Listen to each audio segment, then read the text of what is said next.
Walter says this. This is heartbreaking. Okay. He says, Pastor Fisk, my wife abandoned me 2 years ago. She left the children too, did not speak to them for a week. Then things went downhill. She then sued for custody of the children and sued me for damages, including court costs, legal fees.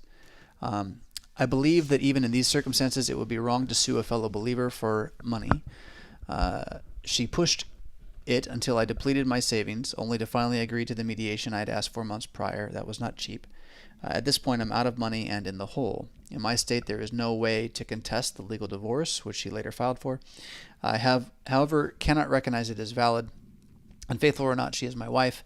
I have consistently tried to encourage as healthy a relationship as possible between her and the kids.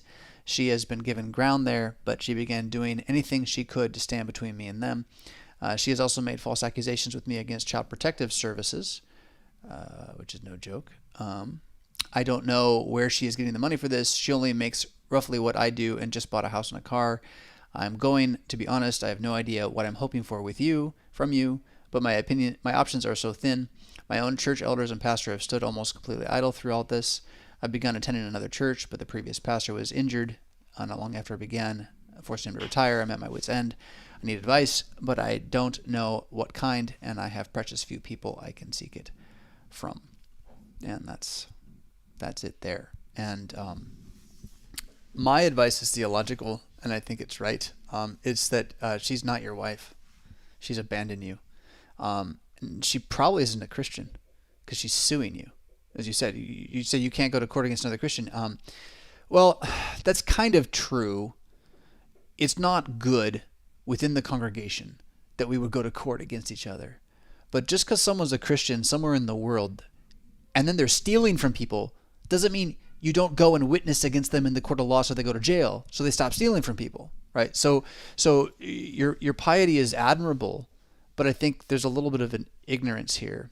And frankly, when it comes down to protecting your family, your kids, you have every right at a certain point to stop someone from stealing all your stuff and your children too, and to use the court system to do that if in fact the court system will help you do that. I think you've been more than kind and more than patient, and there's no reason why you cannot remain single the rest of your life and pray for her repentance. But that doesn't mean you don't need to take action in order to protect your people. And because your primary job is to protect your people. You say you're trying to encourage a healthy relationship with her and them.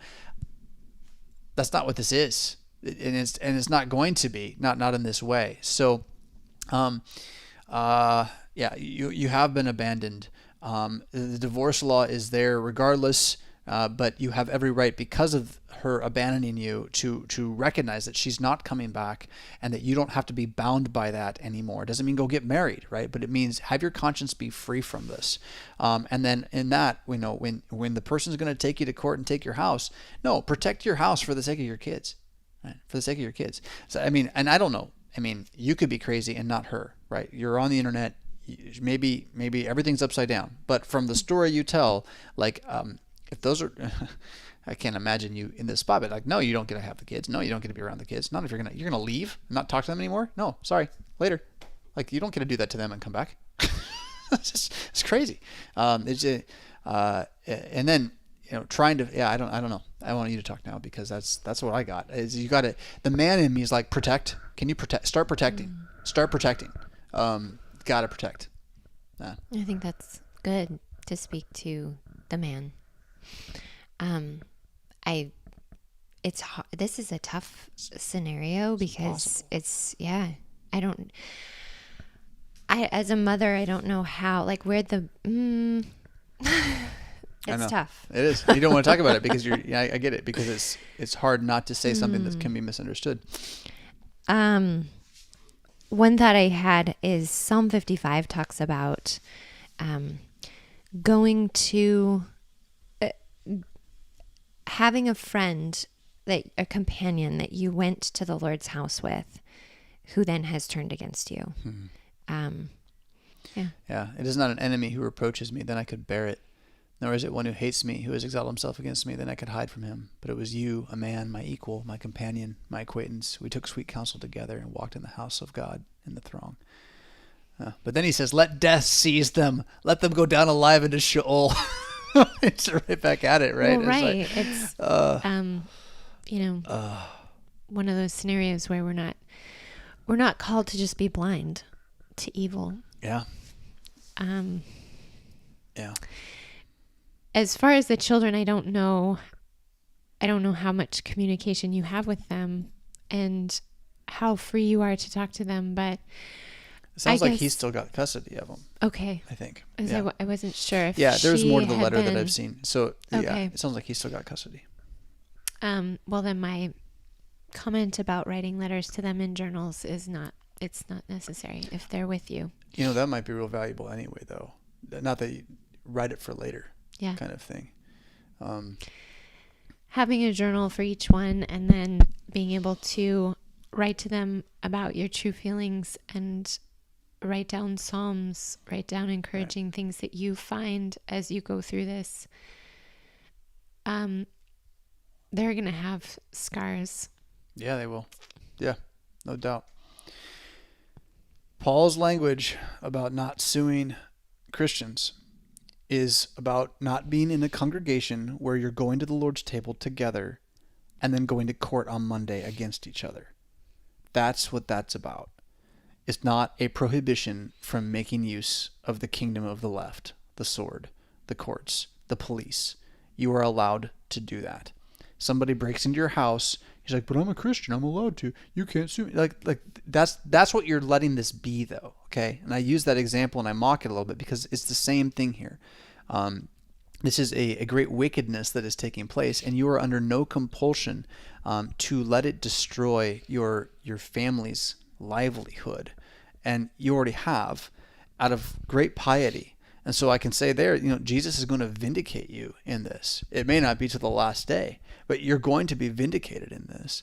For now, then, stand up and stop letting someone lie, right? Stop letting the lie be true. And insofar as our government will still support that, and you can make use of the courts, make use of the courts. You need to defend the livelihood of your family. And that's, in finding another church where there's a pastor who is going to preach to you, absolve you. Yeah, that's important. What I didn't get from it was, does she still go to that other church? Is that actually what was going on there? And then this is all just okay? And at that point, you really need to be talking to the other pastor about why are we being allowed to divorce here while we're both here?